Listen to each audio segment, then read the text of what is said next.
और हिंदी के एक नए एपिसोड में आपका स्वागत है। इस वीडियो में हम पहले बात करने वाले हैं भारतीय वायुसेना के बारे में। आज का दिन भारतीय वायुसेना के लिए काफी उतार चढ़ाव भरा रहा। आप सबको पता है कि तेजस क्रैश के बाद से जो इस समय सिचुएशन है वो बहुत ही दुखदाई है और एक के बाद एक जो विजुअल्स सामने आ रहे हैं वो और भी ज्यादा इस सिचुएशन को दुखदाई बनाते जा रहे हैं। आपको याद होगा कि अभी हाल ही में भारतीय वायुसेना का तेजस एयरक्राफ्ट दुबई एयर शो में क्रैश हुआ था, जहां पर भारतीय वायुसेना के विंग कमांडर नामन शासल वो वीर गति को प्राप्त हुए थे और आज उनके मोर्टल रिमेन्स को भारत लाया गया है, जहां पर उस सिचुएशन को शब्दों में व्यक्त कर पाना ही अपने आप में बहुत कष्टदायी है। जो विजुअल्स हमने देखे और उसके बाद जो तेजस का जो कह सकते हैं एक साइन है वो हमने देखा, तो वो इन सब चीज़ों को और भी ज़्यादा इमोशनल बना देता है। खैर, इसको लेकर एक र्यूमर भी स्प्रेड किया गया है, जहां पर कहा गया कि भारतीय वायुसेना इस क्रैश के बाद से तेजस की सभी फ्लीट को ग्राउंडेड करने वाली है।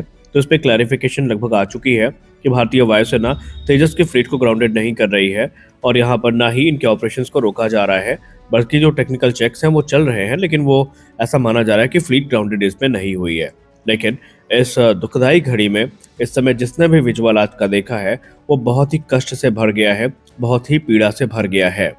हालांकि इस समय पूरा देश इनके साथ खड़ा हुआ है और हम सब ये प्रार्थना भी कर रहे हैं कि आने वाले भविष्य में इस प्रकार की जो घटनाएं हैं वो ना ही हो तो सही है। वो एक और विजुअल जो निकल के आया है दुबई से वो ये है कि रूस का जो एरोबेटिक टीम है, जिसको आप रशियन नाइट्स के नाम से जानते हैं, उन्होंने आज एक ट्रिब्यूट दिया है। दरअसल उनके पायलट्स ने मीडिया से बात करते हुए कहा कि उनके लिए उस घटना को व्यक्त कर पाना और याद कर पाना ही अपने आप में बहुत ही पीड़ादायी है और उन्होंने कहा इस घटना को बयां करने के लिए उनके पास शब्द नहीं है। लेकिन एरोबेटिक टीम ने आज फॉलन अपने ब्रदर को ये कह लें कि ट्रिब्यूट दिया है, जहां पर हमें मिसिंग मैन फॉर्मेशन देखने को मिली है और ये एक इमोशनल क्षण था। एक तरफ जहां पाकिस्तानी और दूसरे लोग भारत के खिलाफ प्रोपेगेंडा फैला रहे हैं, तो वहीं रूस के इस जेस्चर की तारीफ भी पूरी दुनिया में हो रही है। उन्हीं पायलट्स में से एक ने मीडिया को इंटरव्यू देते हुए ये कहा कि हमारे लिए इसको डिस्क्राइब करना ही इम्पॉसिबल है कि ये कितना ट्रैजिक इवेंट था। हालांकि हमारी टीम ने इसके बाद परफॉर्मेंस को करने के लिए अपने आप को तैयार रखा और हमने टेक ऑफ किया, लेकिन हमको ये भी पता था कि हमारा एक भाई अब अपने घर वापस नहीं लौट पाएगा और हमने उनको अपना जो फाइनल ट्रिब्यूट है वो यहाँ पर दिया है। आपको बता दें कि जो मिसिंग मैन फॉर्मेशन है उसको देखने के बाद इस समय जो एविएशन लवर्स हैं या जो इन चीज़ों को समझते हैं उनकी आंखें ज़रूर नम हुई हैं और जो विजुअल सामने निकल के आए हैं वो कहीं ना कहीं बहुत ही ज़्यादा कष्टदायी हैं। आप इन सारे रिपोर्ट्स को लेकर आपकी प्रतिक्रिया कैसी है? क्या आपको भी लगता है कि किसी भी शहीद के साथ जो प्रोपेगेंडा चलाया जा रहा है वो गलत है? आप अपनी राय कमेंट सेक्शन में ज़रूर दें। हमारे अगली बड़ी अपडेट आ रही है सुपर सुखोई प्रोग्राम को लेकर के। भारतीय वायुसेना का जो सुपर सुखोई प्रोग्राम है, जिसके अंतर्गत सुखोई 30 MKI फाइटर जेट को अपग्रेड किया जाना है, इसमें एक और क्रिटिकल माइलस्टोन आप कह सकते हैं कि अचीव हो गया है, जहां पर एक कंप्लीटली नया स्वदेशी एरोडायनेमिक नोज कोन, जिसको आप रेडोम के नाम से जानते हैं, ये विकसित किया जा चुका है और ये काम defence research and development organisation ने किया है। और अब इसका जो डेवलपमेंट है ये हमारे विरूपाक्ष रेडार के लिए काफी महत्वपूर्ण है, क्योंकि ये नोज कोन साइज में थोड़ा बड़ा है, जो कि विरूपाक्ष जैसे mammoth gallium nitride based radar system को होस्ट करने के लिए परफेक्ट है। और माना जा रहा है कि इस अपग्रेड के बाद सुखोई 30 MKI की कैपेबिलिटी पूरी तरीके से उसका कायाकल्प हो जाएगा। Defence research and development organisation के electronics and radar development establishment के सोर्सेज ने मीडिया से बात करते हुए बताया कि हिंदुस्तान एरोनॉटिक्स लिमिटेड की नासिक डिवीजन के अंतर्गत इसको जो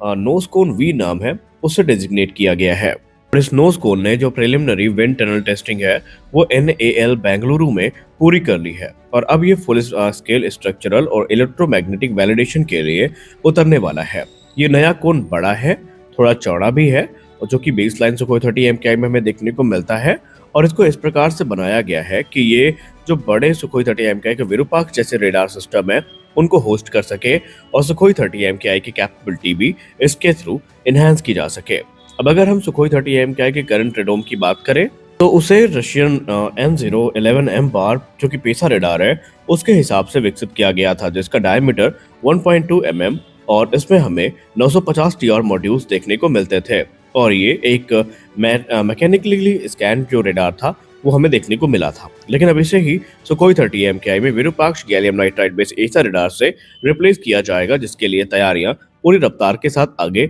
बढ़ रही है। तो यहाँ पर स्पष्ट है कि तैयारियां युद्ध स्तर पर चल रही हैं। हमारी अगली बड़ी अपडेट भारत डायनेमिक्स लिमिटेड को लेकर आ रही है। भारत डायनेमिक्स लिमिटेड आने वाले भविष्य में बहुत ज्यादा बिजी होने वाली है, क्योंकि पहले अस्त्र मार्क 1 का बड़ा ऑर्डर और उसके बाद अब अस्त्र मार्क 2 के बड़े ऑर्डर की तैयारी यहाँ पर की जा रही है। भारत डायनेमिक्स लिमिटेड ने ये इंडिकेशन दे दिए है कि आने वाले भविष्य में तकरीबन उन्हें 5,000 करोड़ रुपए का जो एक बड़ा ऑर्डर है वो देखने को मिलने वाला है, जहां पर वो अपनी प्रोडक्शन लाइन को इस हिसाब से तैयार कर रहे हैं ताकि वो 700 की संख्या में जो अस्त्र mark 2 beyond visual range missile है इनके ऑर्डर्स को पूरा कर सके। अस्त्र मार्क 2 की बात करें तो ये अस्त्र फैमिली की दूसरी मिसाइल है जो कि बीवीआर कैपेबल है और उसकी रेंज 200 किलोमीटर तक क्लेम की जाती है और इंडियन एयरफोर्स के लिए ये एक टॉप चॉइस बनने वाली है। इस मामले के जानकार लोगों ने मीडिया से बात करते हुए बताया कि इस समय भारत डायनेमिक्स लिमिटेड अपनी प्रोडक्शन लाइन को रैंप अप कर रही है ताकि बड़े ऑर्डर को एग्जीक्यूट करने में उन्हें मदद मिले। माना जा रहा है कि अगले वर्ष तक चीजें पूरी तरीके से पूरी कर ली जाएंगी और उसके बाद भारत डायनेमिक्स लिमिटेड के पास ये कैपेबिलिटी होगी कि वो बड़ी संख्या में इन मिसाइल्स का निर्माण कर सकते हैं।